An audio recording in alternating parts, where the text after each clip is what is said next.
My sister told 300 wedding guests I work mall security. What she doesn't know is that in 2 minutes, the President of the United States is making an unscheduled stop 3 blocks from here. 12 Secret Service agents are about to storm this reception, and I'm the special agent in charge of his protective detail. Subscribe to her mission stories for women who protect the most powerful while being dismissed by their own families. My name is Victoria Carter. I'm 34 years old. I'm sitting at my younger sister Melissa's wedding reception right now. The grand ballroom at the Ritz-Carlton in downtown Washington, D.C. 300 guests. Crystal chandeliers, a 12-piece orchestra. My sister spared no expense. She's marrying Trevor Blackwell, whose father owns a private equity firm. Money everywhere, and I'm the embarrassment. 10 minutes ago, Melissa introduced me to Trevor's parents. This is my older sister, Victoria. She works in security, mall security, actually. It's honest work. Trevor's mother smiled politely, the kind of smile rich people give to service workers. "How nice," she said. My jaw clenched. But I said nothing, because in exactly 90 seconds, my encrypted service-issued phone is going to vibrate. POTUS is deviating from his scheduled route. He's coming to this neighborhood, and my team is about to extract me from my sister's wedding in front of everyone she's trying to impress. The look on Melissa's face will be worth 7 years of lies. Let me take you back. The year 2017. I was 27 years old. I had just finished my master's degree in criminal justice from Georgetown University. 3.9 GPA. Thesis on executive protection and threat assessment. Published in a law enforcement journal, I spoke 4 languages fluently: English, Spanish, Arabic, and Mandarin. I was recruited by the United States Secret Service during my final semester. Not recruited exactly. Invited to apply. Big difference. The Secret Service doesn't recruit like normal agencies. They watch. They identify candidates. Then they invite you to try. Most people fail. The application process took 11 months. Written exams testing everything from law to psychology, physical fitness tests that eliminated half the candidates, interviews that felt like interrogations, a background investigation so thorough they interviewed my 3rd-grade teacher, polygraph tests, medical evaluations, psychological assessments, and finally, if you survived all that, you got invited to training, the Federal Law Enforcement Training Center in Georgia, 12 weeks. Then another 17 weeks at the James J. Probeline Rowley Training Center in Maryland, learning protective intelligence, tactical driving, advanced firearms, emergency medicine, threat recognition, and the thing that separates Secret Service from every other agency, protection. How to put your body between a bullet and the president. I graduated in the top 5% of my class, February 2018. My family attended graduation. My father, a commercial real estate developer. My mother, an interior designer. My younger sister Melissa, who is 24 and working in public relations. After the ceremony, my father shook my hand. "Congratulations, Victoria. So you're a Secret Service agent now?" "Yes." "What does that mean exactly? Do you investigate counterfeiting?" "Some agents do." "I'm assigned to protection." "Protection of what?" "Dignitaries. High-level officials. Eventually, the president." My mother looked concerned. "That sounds dangerous, honey." "It can be." Melissa laughed. "You're going to protect the president?" "Victoria, you cried during The Lion King. I was 7 years old." "Still, you're not exactly intimidating." The Secret Service thought otherwise. I was assigned to the Washington Field office. My first 2 years were standard protective assignments: foreign dignitaries visiting D.C., former presidents, vice presidential candidates. I worked rope lines. I advanced secure locations. I learned how to scan crowds for threats in milliseconds. I learned how to move protectees through hostile environments. I learned how to drive at high speeds in reverse. And I learned that the Secret Service wasn't just a job, it was a calling. In 2020, I was selected for something special: the Presidential Protective Division, PP, the elite, the agents who protect the sitting President of the United States. Out of over 3,000 Secret Service agents, maybe 200 serve on PPD. It's the highest honor in the service. Selection is brutal. Your record has to be perfect. Your fitness scores have to be top tier. Your evaluations have to be flawless. I was chosen. I reported to the White House in March 2020. My first day, I stood post outside the Oval Office. The president walked past me. He nodded. I nodded back, and I realized I was standing between him and anyone who wanted to harm him. It was the proudest moment of my life, but my family didn't understand. When I told them about my assignment, their reactions were muted. "So you work at the White House now?" my father asked. "Yes, on the president's detail." "That's nice." Melissa just got promoted to senior account executive at her firm. "That's great for Melissa. She's making $95,000 now. Good for her." The comparison stung, because Secret Service agents don't make that much. I was making $72,000. And I was protecting the President of the United States. But to my father, that was less impressive than Melissa's PR job. Over the next 3 years, I advanced within PPD. I went from standing post to working the protective formation, the agents who move with the president everywhere he goes.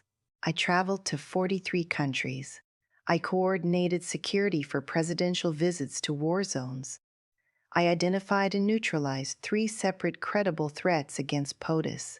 I earned 2 Secret Service Valor Awards, and I became one of the most respected agents on the detail. But my family thought I was a bodyguard. At Thanksgiving 2022, Melissa announced her engagement to Trevor Blackwell, son of a billionaire. The wedding would be massive. $400,000 budget, destination bachelor and bachelorette parties, designer dress, the works. My parents were ecstatic. "This is everything we dreamed of," my mother gushed. "Trevor's family is so successful," my father added. "This is a wonderful match." I smiled and congratulated Melissa, but inside I felt invisible. A week later, Melissa called me. "Victoria, I need to talk to you about the wedding." "Okay, I'm not putting you in the bridal party." "Oh, why not?" "Because all my bridesmaids are successful. Marketing directors, lawyers, entrepreneurs, and well, you're a bodyguard." "I'm a Secret Service agent. Same thing. I just think the photos will look better if everyone has a certain an aesthetic. You understand, right?" "No, Melissa, I really don't. Don't be difficult. You're still invited as a guest, just not in the party." I hung up. I didn't cry. Secret Service agents don't cry. But I was angry. Furious, actually. 7 years of elite service. 7 years of protecting the most powerful person on earth. And my sister thought I wasn't good enough to stand next to her lawyer friends. I decided something that day.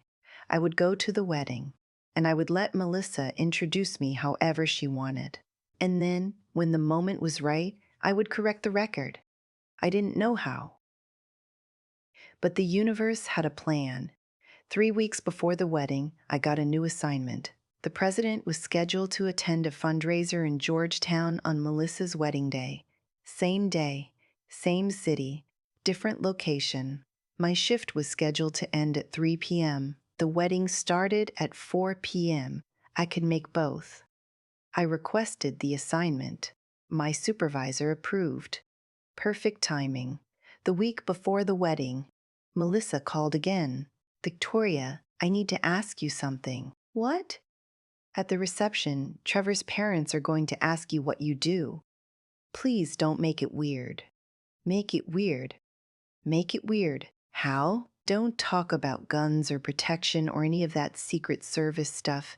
It makes people uncomfortable. I protect the president, Melissa.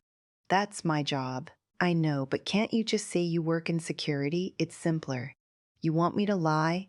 I want you not to overshadow my wedding with your job drama." My job drama.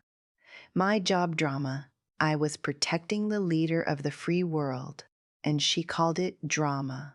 Fine, Melissa. I'll keep it simple, thank you. I hung up, and I started planning.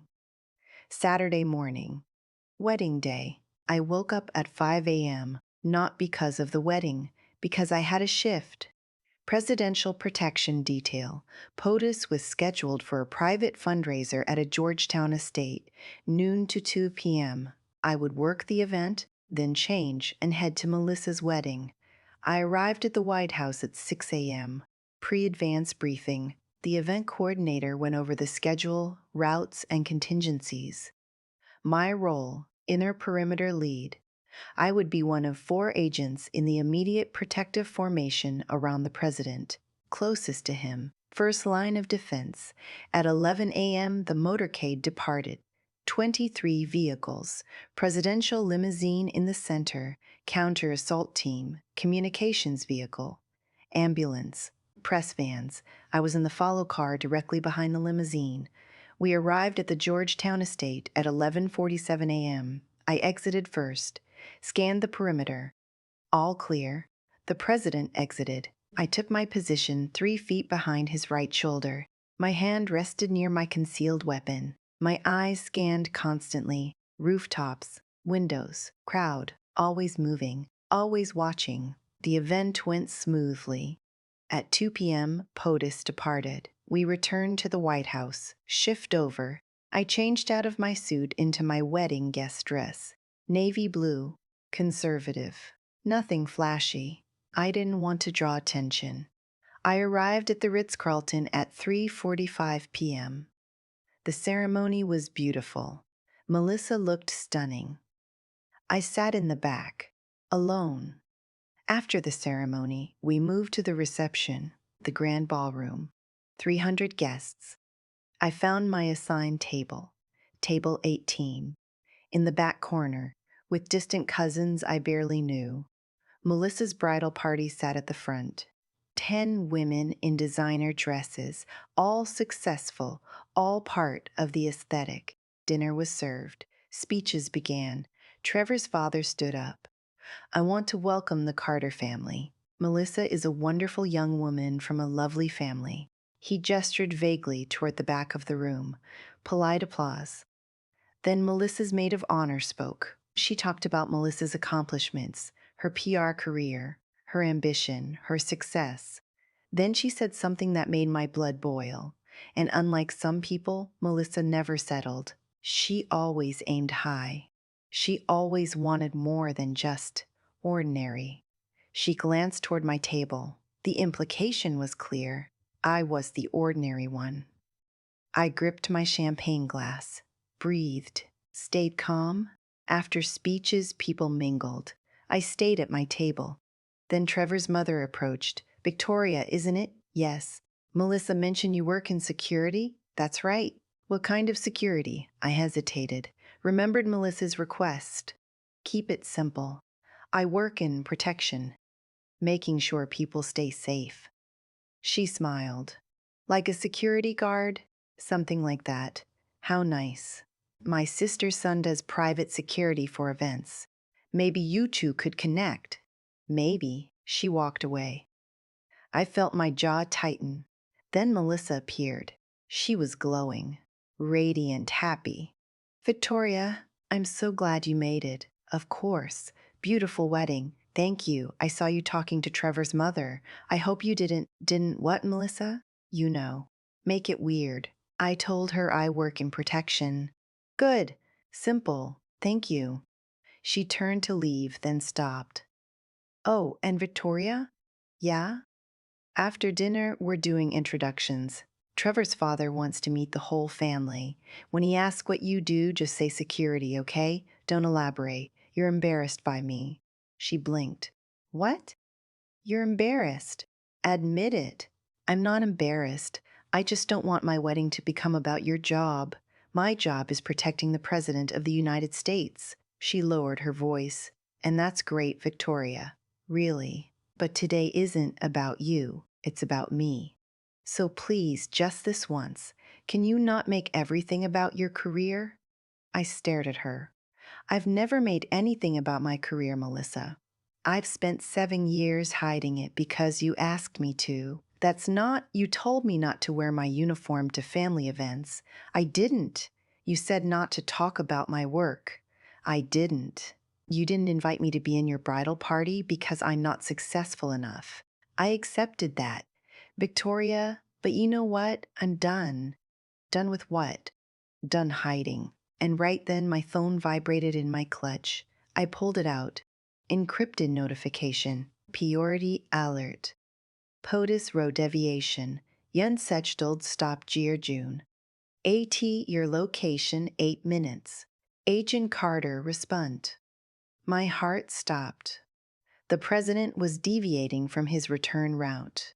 He was coming here, to this neighborhood, and I was the ranking PPD agent in the area. I typed back, Agent Carter, confirm it, standing by. The response was immediate. A secure location, team einbound.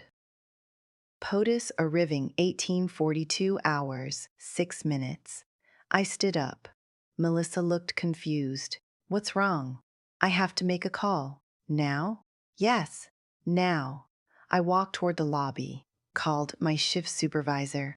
Carter. Agent Carter, POTUS is diverting to your sister's wedding venue. Not the venue, sir. A townhouse 3 blocks away. Private residence. Unscheduled meet with a donor. And you're on site? Affirmative. I can secure this location and coordinate with the inbound team. Do it. Team ETA 4 minutes. Yes, sir. I hung up, walked back into the ballroom. Melissa was at the head table. I walked straight up to her. Melissa, I need you to listen carefully. What? The President of the United States is arriving in this neighborhood in 5 minutes. Secret Service is inbound. I need to coordinate. What are you talking about? I'm not a security guard, Melissa. I'm a special agent with the United States Secret Service. I'm assigned to the Presidential Protective Division. And right now I'm working. She laughed. Victoria, stop. This isn't funny. I'm not joking. And then the doors burst open. 12 Secret Service agents in black suits and tactical gear flooded into the ballroom. Earpieces, weapons visible. Moving with precision. The entire reception froze. The lead agent, Special Agent Mark Rhodes, walked straight to me. He stopped, saluted.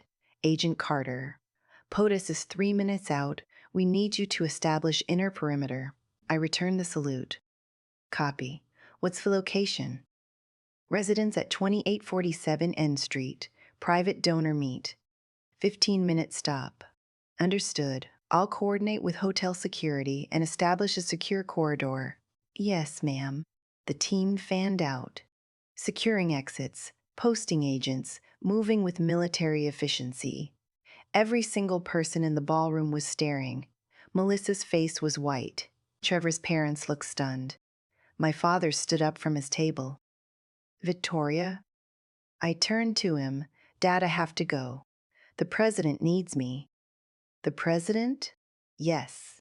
Special Agent Rhodes stepped forward. Sir, your daughter is one of the most elite agents in the Secret Service. She's part of the team that protects the president every single day. My mother walked over, tears in her eyes. Victoria, is this true? Yes, Mom. Why didn't you tell us? I tried. You didn't want to hear it. I turned to Melissa. You wanted to know what I do. I protect the president. I've done it for 4 years. I've traveled to 43 countries. I've saved his life 3 times. And I'm one of the best at what I do. Her mouth opened. No words came out. Special Agent Rhodes touched his earpiece. Agent Carter, POTUS is 1 minute out. I need to go. I looked at my family one more time. Enjoy the reception, and I walked out. The moment I stepped outside, I shifted. No more Victoria the sister. I was Special Agent Carter, and the President of the United States was 60 seconds from my location. The advance team had already secured the street. 2 counter-assault team vehicles blocking intersections. Snipers on rooftops. Communications vehicle establishing secure comms. I moved to the residence at 2847 N Street, a historic Georgetown townhouse. The homeowner, a major campaign donor, stood on the front steps looking nervous. Sir, I'm Special Agent Carter. I'll be coordinating the president's security during this visit. Is everything okay? Everything's fine. This is standard procedure. I need you to remain inside while we secure the perimeter. Of course, I posted 2 agents at the front door, 2 more at the rear entrance. I coordinated with the counter-assault team. All positions green. POTUS Motorcade turned onto the street. 23 vehicles. Moving fast. The presidential limousine pulled up. My team moved into formation. I took my position at the right rear of the vehicle. The door opened. The president stepped out. Agent Carter, he said, smiling. I heard you were in the area. Yes, sir. Happy to assist. I know you're supposed to be at a wedding. I apologize for the interruption. No apologies necessary, Mr. President. This is my job. He nodded, appreciated. I escorted him into the townhouse. 15-minute meeting. I stood post outside the study door. My mind was racing. Melissa's face. My parents' shock. The entire ballroom frozen. But I couldn't think about that now. Right now, I had one job. Protect POTUS. At exactly 15 minutes, the door opened. The president emerged. We moved back to the motorcade. Smooth. Efficient. He paused before getting in the vehicle. Agent Carter, he said, thank you. And congratulations on your sister's wedding. Thank you, sir. I'm sure she's proud of you. I smiled. I don't know about that, sir. He looked at me. She should be. And he got in the limousine. The motorcade departed. I watched it disappear down the street. Then I exhaled. Mission complete. I walked back toward the Ritz-Carlton. The reception was still going. I could hear music through the doors.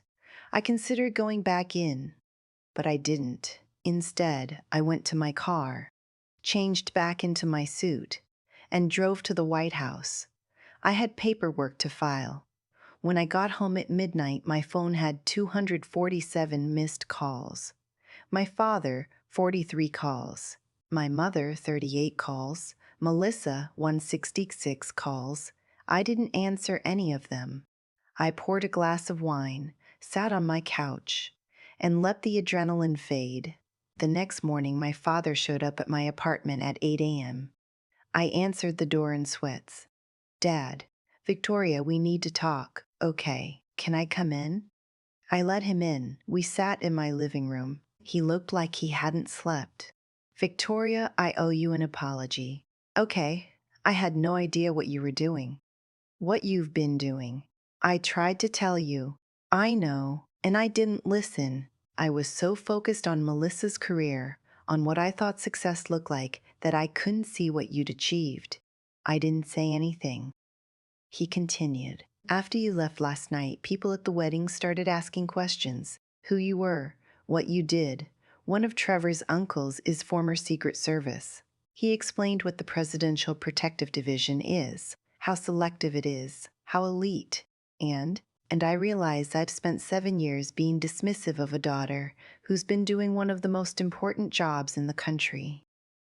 I felt tears threaten. I pushed them down. Dad, I don't need you to be impressed. I just needed you to listen. I'm listening now. Are you? Yes. Tell me everything. So I did. I told him about the selection process, the training, the deployments, the threats I'd identified, the countries I'd visited, the times I'd put my body between the president and danger. By the end, he was crying. I'm so sorry, Victoria. I know. Your mother wants to talk to you too. I'll call her. And Melissa, I'm not ready to talk to Melissa. She's devastated. Good. He left an hour later.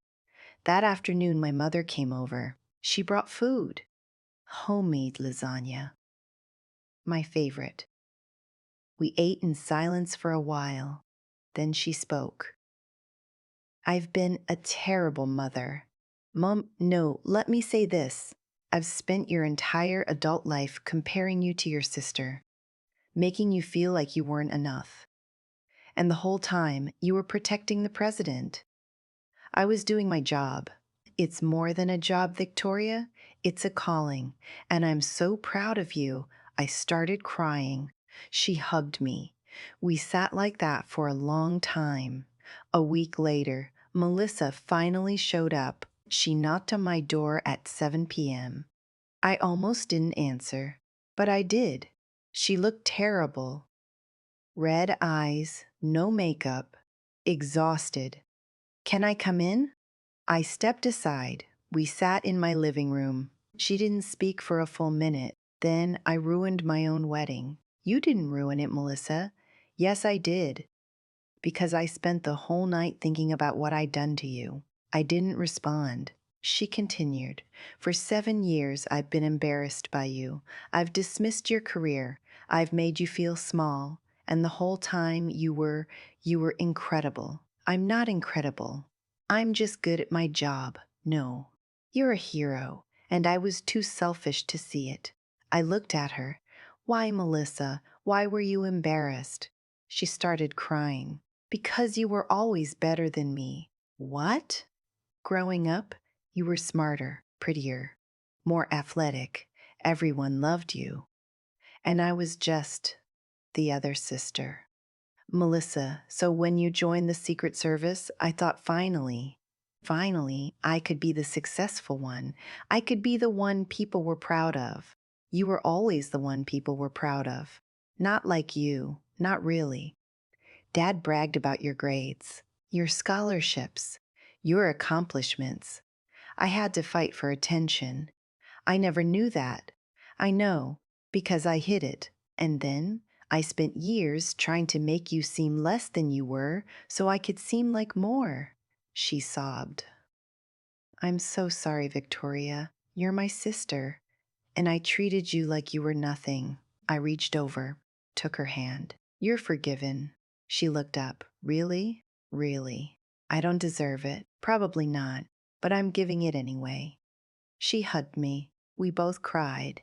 3 months later, I was awarded the Director's Award for Excellence, the highest honor in the Secret Service, for my years of exemplary service on the Presidential Protective Division. The ceremony was at Secret Service headquarters. The director himself presented the award. My entire family attended. My father, my mother, Melissa and Trevor. When the director pinned the medal on my chest, my father stood up and saluted. He'd never served, but he saluted anyway. After the ceremony, a little girl approached me. She was maybe 10 years old. "Are you really a Secret Service agent?" "I am." "Do you really protect the president?" "I do." "That's so cool. I want to do that when I grow up." "Then work hard, study, train, and never let anyone tell you you're not good enough." She smiled. "Can I take a picture with you?" "Of course." Her father took the photo. As they walked away, I heard the girl say, "I'm going to be just like her." Melissa was standing next to me. She'd heard it too. "She's going to be amazing," Melissa said. "Yeah, just like you." I looked at my sister. "Thanks." She hugged me. "I'm so proud of you, Victoria." And for the first time in 7 years, I believed her. Today, my family knows who I am. They know what I do. They can't know the details. Most of my work is classified. But they know I'm not a mall cop. They know I'm a Secret Service agent, one of the elite. And they're proud. My father tells everyone. My mother brags to her friends. And Melissa introduces me as her sister, the Secret Service agent who protects the president. She says it with pride. I don't need their approval anymore. But I won't lie, it feels good. Subscribe to her mission stories for more tales of women who protect in silence and finally get the recognition they deserve. You are not alone. Your service matters, and one day they'll see you too.